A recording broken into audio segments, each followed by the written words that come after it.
시작.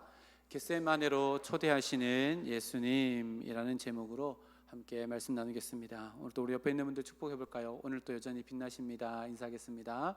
오늘도 여전히 빛나십니다. 오늘도 여전히 빛나십니다. 오늘도 여전히 빛나십니다. 네. 하나님께서 우리의 영원한 빛이 되어 주십니다. 오늘 또 진리의 말씀으로 우리를 더 빛나게 하시려고 우리 이 자리 가운데 부르셨습니다.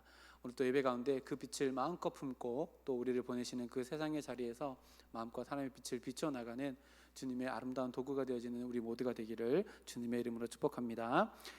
겟세마네로 초대하시는 예수님이라는 제목으로 우리 26장 벌써 네 번째 말씀 함께 나누겠습니다. 지난주 말씀을 잠깐 살펴보면요, 지난주에 예수님께서 스가랴 13장 7절 말씀을 통해서 제자들이 오늘 밤 다 나를 버릴 것이다 라고 이렇게 말씀하셨습니다. 그러자 베드로가 호언장담합니다.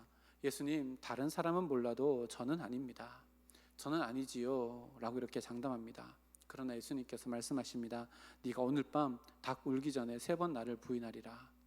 근데 이때 베드로가 예수님 앞에 엎드려야지만 엎드리지 않고 또 자기를 과신하고 자기 감정에 근거해서 자기 확신으로 주와 함께 죽을지언정 절대로 주님을 부인하지 않겠습니다 라고 하며 다시 한번 호언장담합니다. 그러자 베드로뿐만 아니라 다른 제자들도 그와 같이 다짐했다라는 이야기가 지난주 이야기였습니다. 예수님은 이미 신적인 통찰력을 가지고 앞으로 일어난 일들을 다 보시고 제자들에게 말씀을 하십니다. 너희가 하나도 남지 않고 나를 떠나가 버릴 것이다. 그렇게 예수님은 작은 파도만 밀려와도 완전히 무너져 버릴 모래성과 같은 자신들의 호언장담을 붙들고 있는 제자들의 실체를 다 알고 계십니다. 그래서 제자들은 자기 과신 또 자기 감정에 근거한 자기 확신과 또 장담이 아니라 어떻게 살아가는 것이 믿음으로 살아가고 신앙으로 살아가는 것이며 예수님을 따라가는 것인지를 보여주시고자 오늘 말씀을 또 우리들에게 가르쳐 주십니다. 우리 지난주 말씀에서 잠깐 살펴봤던 것처럼요, 그물을 버리고 예수님을 처음 따랐던 베드로는 나는 죄인입니다. 나를 떠나시옵소서 라고 하며 자기 부인으로 제자된 삶을 시작했습니다. 근데 3년이라는 시간이 지난 지금 베드로와 또 다른 제자들은 예수님 곁에 서 있는데 자기 부인으로 서 있는 것이 아니라 자기 의와 또 자기 확신으로 가득 찬 모습으로 서 있다는 것이 지난주까지의 말씀이었습니다. 그 이후에 예수님께서 어떻게 하시는지를 오늘 말씀을 통해 살펴보며 나의 삶은 어떠한 삶이 되어야 되는가를 함께 확신하고 돌아가는 이 시간 되기를 주님의 이름으로 축복합니다. 베드로가요, 마태복음 16장에 보면 예수님이 살아계신 하나님의 아들이라고 이렇게 고백합니다. 정말 위대한 고백입니다. 그럴 때 예수님께서 이것은 너의 지식이 아니라 하나님께서 주신 것이다 라고 이렇게 말씀하시고 베드로에게 네가 이제는 반석이다 라고 불릴 것이다 라고 이렇게 이야기합니다. 하지만 지금은요, 베드로가 하나님께 의지한 하나님의 지혜 위에 서 있는 것이 아니라 자기 확신과 자기 과신 위에 서 있습니다. 반석이라는 이름이 무색할 정도로 완전히 무너져 버린 모습으로 예수님 곁에 서 있다는 것을 우리가 알게 되어집니다. 그런데요, 예수님은 지금 십자가를 앞두고 있는 상황입니다. 곧 십자가에 돌아가시고 부활하시고 승천하셔서 이들을 떠나가기 직전입니다. 그래서 예수님은요, 이 제자들에게 이 땅 가운데 있는 동안에 예수님의 모든 모습들을 통해서 정말로 제자로 살아가는 것이 무엇인지를 오늘 말씀 통해서 가르쳐 주시기 위해서 제자들을 겟세마네 동산으로 인도하십니다.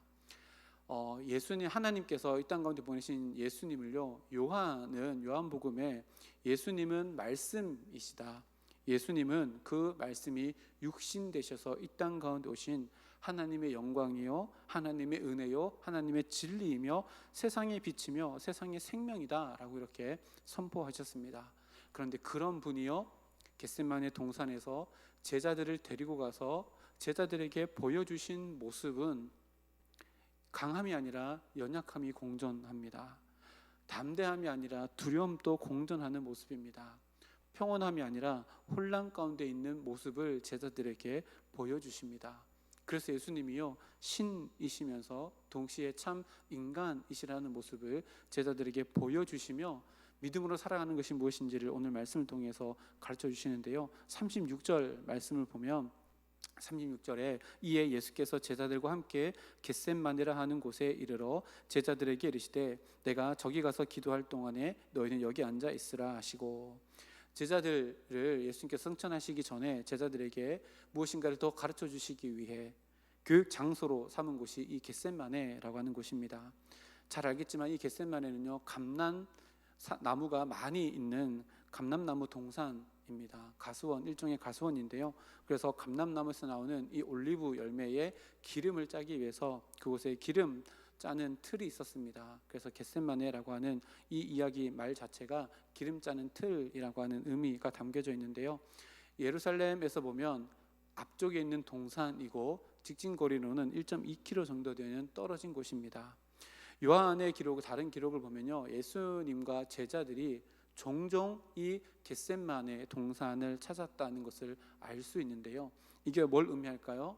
이 말은 지금 마가의 다락방에서 나와서 감람산으로 가서 그곳에서 시간을 보낸다는 것을, 그 자리에 유일하게 남아있지 않는 유다도 그 장소를 알고 있다는 것을 의미합니다. 다시 말하면 유다는요, 예수님 곁을 떠났습니다. 왜 떠났지요?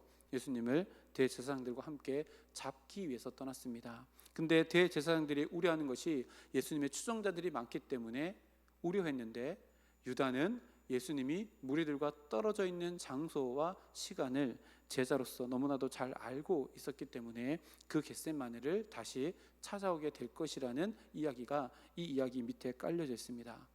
예수님은 1차적으로 십자가를 지시기 위해서, 기도하기 위해서 겟셋마네를 찾았습니다. 부차적으로는요, 제자들에게 믿음으로 살아가며 예수님을 쫓아가는 것이 무엇인지를 가르쳐 주시기 위해서 그 자리에 있습니다. 같은 자리에 있는 제자들은요, 그 자리에 영문도 모른 채 내가 여기에 왜 따라와야 되는지도 잘 알지 못한 채 그 곳 가운데 있고요, 유다는 그곳으로 오기 위해 지금 떠나 있는 상황이 지금의 상황입니다.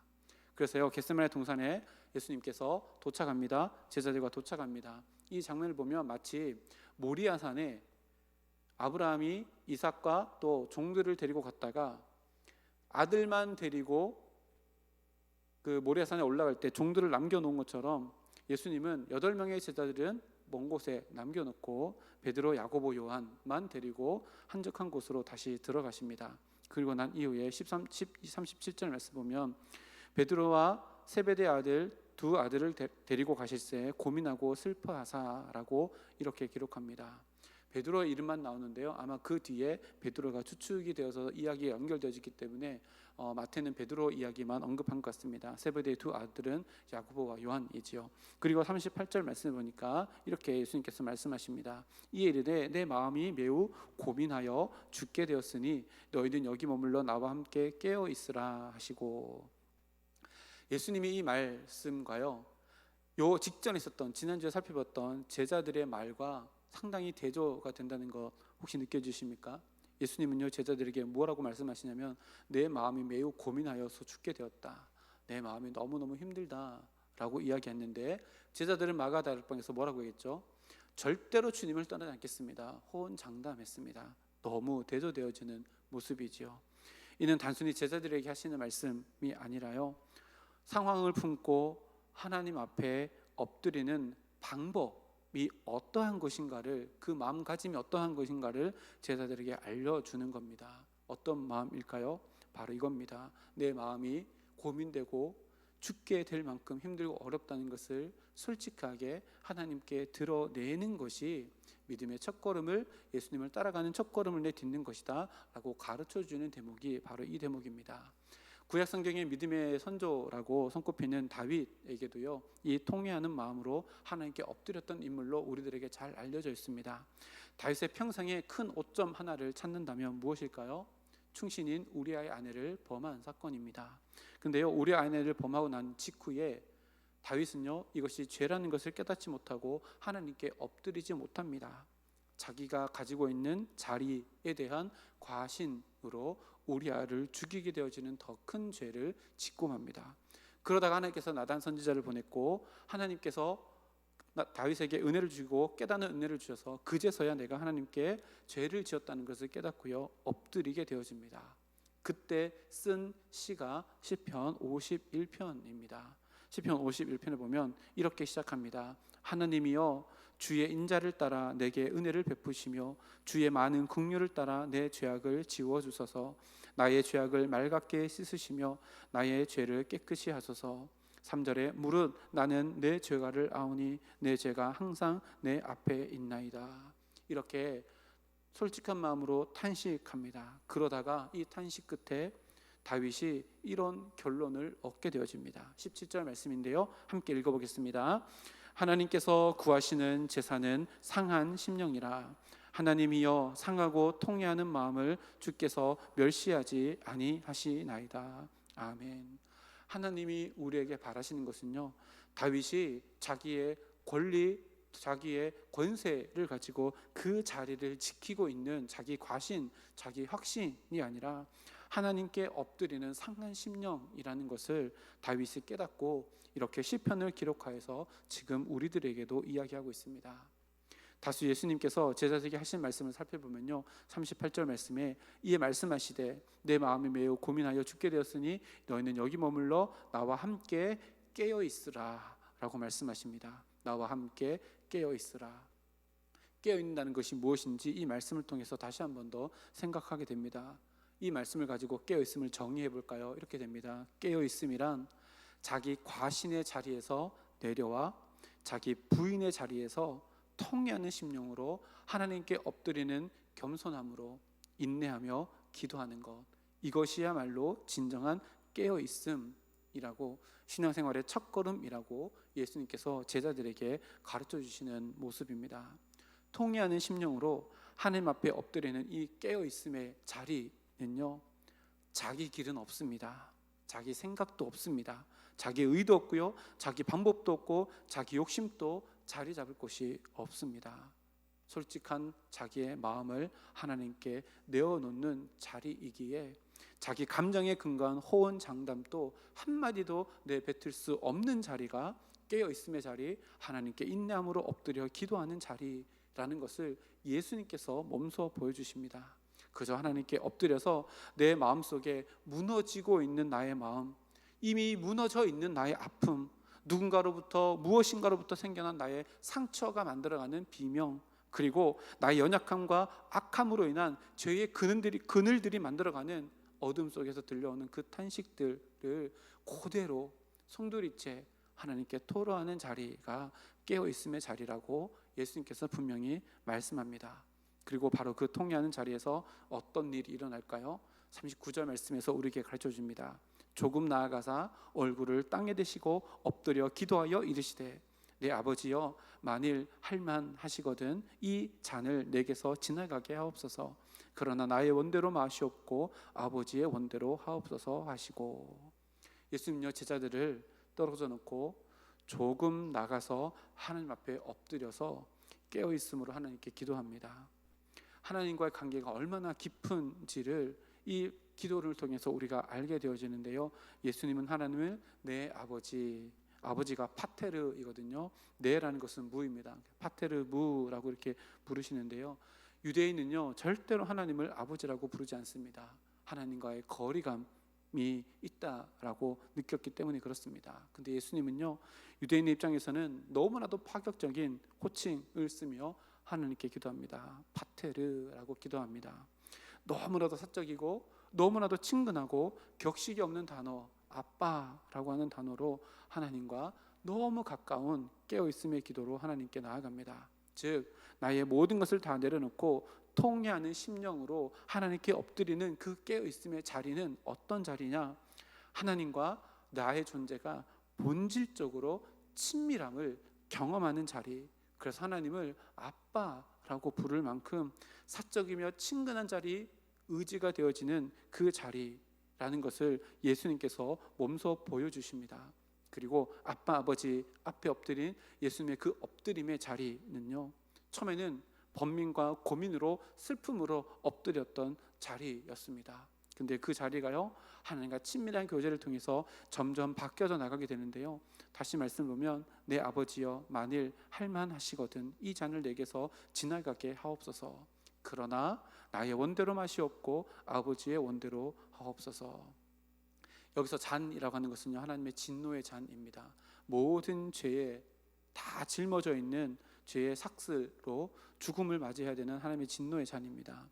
육신을 가진 예수님께서는요, 너무나도 힘겨운 자리, 이 자리를 피하고 싶은 마음에 그 자리에 엎드렸습니다. 그런데요, 하나님께 통회하는 마음으로 아빠라고 부르짖는 그 자리, 깨어있음의 자리를 통해서 자기가 원했던 마음의 욕심을 내려놓고 다른 길을 찾게 되어지는데요, 그 길은 하나님의 아버지의 뜻을 이루는 길을 찾게 되어지고, 그 길을 붙들고 걸어갈 수 있도록 해달라고 기도가 바뀌어지는 것을 오늘 예수님께서 우리들에게 보여줍니다.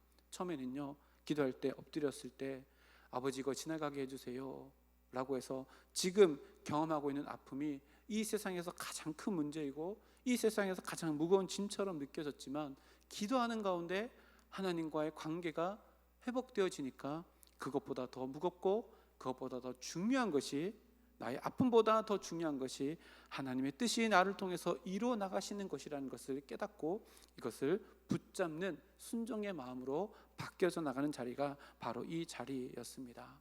우리들의 기도의 자리가 어떠한가를 돌아보게 하는 말씀입니다. 예수님은요, 그 자리로 제자들을 초청하고 있는 것이고요, 또 우리를, 예수님의 제자로 오늘 살아가는 우리들도 그 자리로 초청하고 있는 겁니다. 그래서 우리들에게 질문을 던집니다. 너의 기도 자리는 어떤 자리이냐? 그러나 우리의 현실은 어떠할까요? 우리의 현실을 그대로 보여주는 장면이 40절, 41절입니다.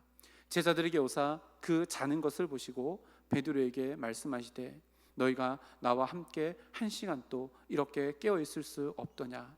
시험에 들지 않게 깨어있으라. 마음에는 원이로되 육신이 약하도다 하시고. 1시간도 깨어있을 수 없더냐? 다르게 표현하면 1시간도 너의 교만의 자리, 너의 확신의 자리, 너의 감정의 자리를 떠나올 수 없겠느냐? 우리의 마음을 들킨 것 같지 않습니까? 그곳에 있는 이유를 전혀 모르고 지금 그곳 가운데 있습니다. 제자들은요, 왜 깨어 있어야 되는지 이유조차 알지 못하고 지금 그곳 가운데 있습니다. 예수님께서 왜 지금 이곳에 오셨는지, 왜 자신들이 이곳 가운데 데리고 왔는지도 알지 못하고, 왜 깨어 있어야 되는지, 깨어 있음의 의미가 무엇인지도 알 수 없는 모습으로 제자들이 그곳 가운데 있습니다. 이것을 우리가 신앙생활이라고 이야기할까요? 아닙니다. 종교생활일 뿐이지요. 그래서 우리는요, 늘 질문해야 됩니다.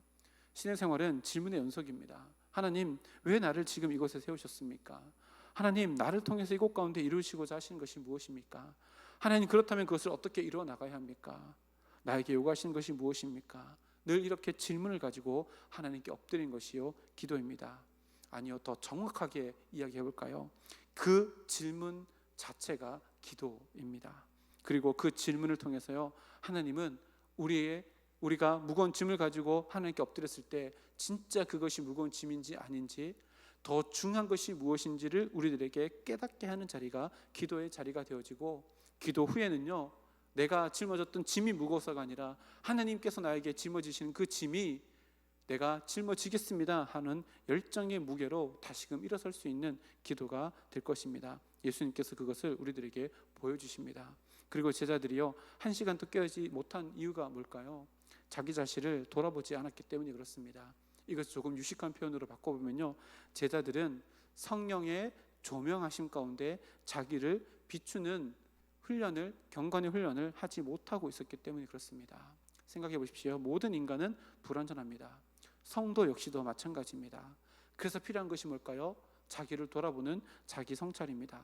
예수 믿지 않는 사람들도요, 성공하기 위해서 자기를 돌아봅니다. 성도는 하물며 그렇겠습니까? 하나님 앞에서 나를 돌아보지 아니면요, 하나님 앞에서 나를 비춰주시는 성령의 조명하신 말씀이 나를 비추시는 그 작업들을 날마다 내 삶 가운데 하지 않으면요, 절대로 우리는 하나님을 쫓아서 하나님이 걸어가시는 그 길 위에 내 인생을 발견해내지 못할 겁니다. 그래서요, 사도 바울이요, 에베소 교인들에게 이렇게 권면합니다. 에베소서 1장 17절에서 19절 말씀인데 읽어드릴게요. 우리 주 예수 그리스도의 하나님 영광의 아버지께서 지혜와 계시의 영을 너희에게 주사 하나님을 알게 하시고 너희 마음의 눈을 밝히사 그의 부르심의 소망이 무엇이며 성도 안에서 그 기업의 영광의 풍성함이 무엇이며, 19절 말씀에 그의 힘의 위력으로 역사하심을 따라 믿는 우리에게 베푸신 능력의 지극히 크심이 어떠한 것을 너희로 알게 하시기를 구하노라. 하나님께서요, 우리들에게 지혜와 계시의 영을 주셔서 하나님을 알게 하신대요.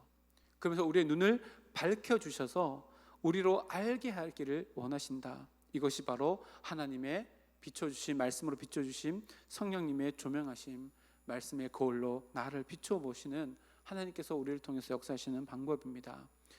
육신의 연약함의 자리에 머무르며 영적인 극복의 의지가 전혀 없이 앉아있는 오늘 본문의 제자들에게 예수님께서요, 또다시 찾아오십니다. 그리고 반복해서 엎드림의 자리를 그들 앞에서 보여주시며 너희들이 어떠한 자리로 나아가야 되는지를 42절 말씀 가운데 또 보여주십니다.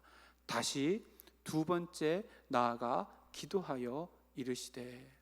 예수님의 이 기도의 반복은요, 전혀 어색하지 않습니다. 그런데 한편으로는요, 너무 어색합니다. 왜요? 예수님은 공생의 기간 내내 새벽 미명에 한적한 곳을 찾아서 기도하셨기 때문에 이 기도의 반복은요, 어색하지 않습니다. 근데 이것이 어색한 것은요, 이미 첫 번째 기도에서 길을 발견했고 확신하고 있었기 때문이며, 예수님은 하나님이시기 때문에 이 두 번째 기도하는 것이 어색해 보입니다. 그런데 왜 이렇게 하셨을까요? 예수님의 초점은요, 온통 제자들에게 가 있기 때문에 그렇습니다.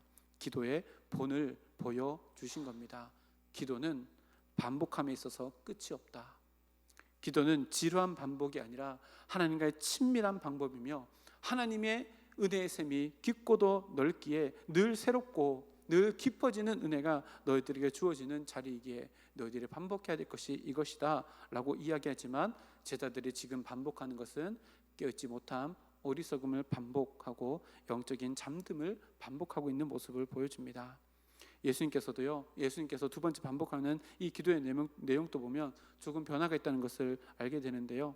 내 아버지여, 만일 내가 마시지 않고는 이라고 이렇게 이야기하며 첫 번째 기도와 달라집니다. 첫 번째는 만일 내가 마시지 않고는 으로 기도가 바뀌었는데요. 처음에는 만일 할만하시거든 이 잔을 옮겨 주십시오 라고 기도했습니다. 다시 말하면요, 반복되는 기도를 통해서 예수님의 초점이 점점 더 하나님 뜻으로 가고 있다는 것을 의도적으로 기도문을 남겨놓으심으로 말미암아 가르쳐주고 계시는 겁니다. 그래서요, 신앙생활 가운데 기도는 절대로 빠질 수 없는 경건의 훈련입니다.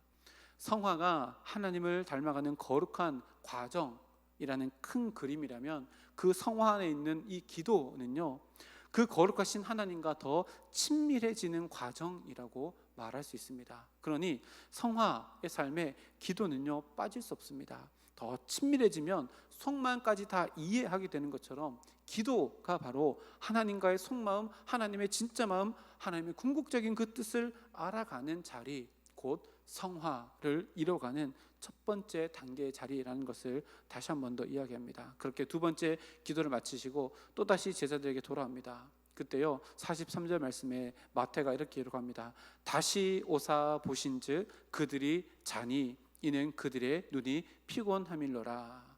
눈이 피곤하다라는 원어를 찾아보면요, 이런 뉘앙스입니다.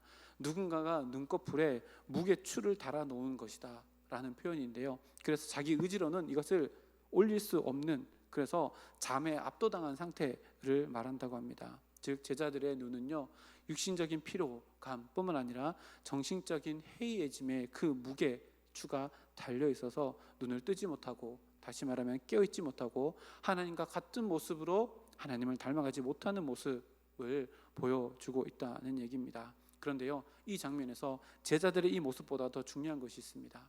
그게 뭘까요? 바로 예수님의 모습이고 이 장면에 나오지 않는 가룟 유다의 모습입니다. 지금 이런 상황 가운데 가룟 유다는 어떤 일을 하고 있을까요? 가룟 유다는 자기가 결탁한 대제사장들을 찾아갔고, 대제사장은 예수님을 잡아올리기 위해서 군사들을 모으고 있는 상황이 바로 지금 이 자리, 제자들이 잠들어 있고 눈꺼풀이 무거워서 잠을 이기지 못하고 피곤해서 쓰러져 있는 이 시간과 동일한 시간입니다. 이것이 무엇을 말할까요? 사단은요, 언제나 우는 사자처럼 우리의 빈틈을 노리고 있는 것을 쉬지 않는다는 것을 우리들에게 가르쳐 줍니다. 그런데 이런 제자들의 상황, 또 유다의 상황보다 우리가 더 눈여겨봐야 될 마음에 담아야 될 상황이 있습니다. 바로 예수님의 모습입니다. 예수님은요, 이런 모든 상황을 다 알고 계시고 홀로 그곳에 진정한 깨어있음으로 서 계신 분이시고, 제자들의 지금 모습이 어떠하든 앞으로의 모습이 어떠하든 제자들의 곁에 남아 계시고 결단하신 분이시며, 유다가 지금 무슨 일을 하고 계시는지 다 아심에도 불구하고 그것을 떠나지 않으시고 유다를 기다리고 계시는 예수님의 모습이 바로 오늘 우리가 마음에 담아야 될 모습입니다. 예수님이 이 땅 가운데 오실 때 가지고 온 이름이 예수라는 이름과 임마누엘이라는 이름입니다. 그렇게 우리 가운데 성육신하셔서 오셨습니다. 이 땅에 오셔서 공생애 하는 동안 또 임마누엘 하셨고요, 승천하시고 가실 때도 임마누엘을 약속하셨고, 성령 하나님을 보내주심으로 말미암아 지금 또 여전히 임마누엘 하시고 영원히 임마누엘 하시고자 다시 오시겠다고 약속하신 분이 예수님이십니다. 지금요, 제자들이 예수님이 이렇게 죽을 만큼 기도하고 있는데도 잠들어 있는 제자들의 모습을 보고도, 또 앞으로 나를 배신하고 도망갈 것을 알고도 예수님은 임마누엘 하고 계신다는 거, 그러면 우리의 몫은 무엇일까요? 언제나 내 곁에 계시는 그분이 나를 떠나지 않는다라는 확신으로 오늘을 살아가는 겁니다. 이것이요, 주님과 나와 늘 가까이 동행하는 걸음의 길이라고 오늘 예수님께서 친히 제자들을 떠나지 않으심으로, 유다를 기다리심으로 그 모든 것들을 우리들에게 보여주십니다. 39절 말씀해 보니까요, 재미있는 표현이 나오는데요, 조금 나아가라는 표현이 나옵니다. 무슨 말일까요? 잠들어 있는 제자들과 예수님의 관계는 멀지 않는다. 다시 말하면 제자들이 깨어서 예수님이라고 부르면 언제든지 달려갈 수 있는 자리에 예수님께서 늘 우리와 동행하여 주신다라는 것을 우리들에게 말씀합니다. 그리고요, 44절 말씀 보니까 예수님은 또다시 한 번 더 반복해서 기도를 하십니다. 이 장면이요, 정말 뭉클합니다. 반복하는 것이 두 개가 지금 대조되어지잖아요. 제자들은 깨어있지 못해서 계속해서 졸고 잠들고 있는 것을 반복하지만, 그들을 위해서 지금 십자가를 지시기 위해서 깨어있음으로 묵묵하게 인내의 강인함으로 그 기도의 자리를 지켜내시는 예수님의 모습이 대조되어집니다. 혹 이런 모습이 나의 신앙생활의 모습은 아닌가 다시금 돌아보게 되어지는 장면입니다. 진정한 강인함이 무엇인가? 어떠한 상황과 환경이라도 내가 붙들고 있는 진리, 그 진리로 향해 가는 옳은 길을 끝까지 묵묵히 붙잡고 그 길을 벗어나지 않도록 하는 것, 이게 진짜 강인함이 아닌가? 예수님께서 그 자리를 지키고 계시는 모습을 통해서 우리들에게 보여집니다. 오늘 본문에요, 가장 위기의 순간에 있는 것은 예수님입니다.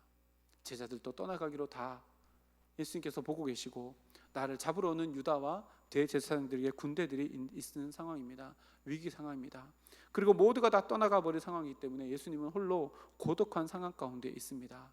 그런데요, 예수님은 그 위기의 상황 속에서도, 고독의 상황 가운데서도 흔들림 없는 모습으로 제자들 곁을 지켜주고 계십니다. 그곳이 어디예요? 겟셋마네입니다. 그곳으로 우리를 초청하십니다. 우리의 삶 가운데도 힘들고 어려운 상황들이 다가온다 할지라도 우리가 붙들고 있는 생명의 말씀, 이 진리의 말씀이 진짜라면 이것을 떠나지 않기로 결단하는 모습이 예수님을 쫓아가는 모습이고, 예수님과 함께 겟셋마네에서 하나님의 뜻을 이뤄나가는 모습이라는 것을 우리들에게 보여줍니다. 오늘 우리들의 삶 가운데도요, 이 겟셋마네 동산의 아름다운 기도의 자리, 깨어있음의 자리, 예수님을 쫓아가는 자리를 만들 수 있는 우리 모두가 되기를 소망합니다. 그래서 그 자리에서 하나님과 더 친밀하게 교제함으로 말미암아 하나님의 뜻을 깨닫고, 하나님의 뜻의 무게감이 내 인생 가운데 가장 중요한 것이라는 것을 깨닫고 주님과 동행함으로 말미암아 주님께서 일어나가셨던 그 아름다운 십자가의 승리의 삶을 오늘 우리들의 삶 가운데서도 살아낼 수 있는 우리 모두가 되기를 주님의 이름으로 축복합니다. 함께 기도하겠습니다. 하나님,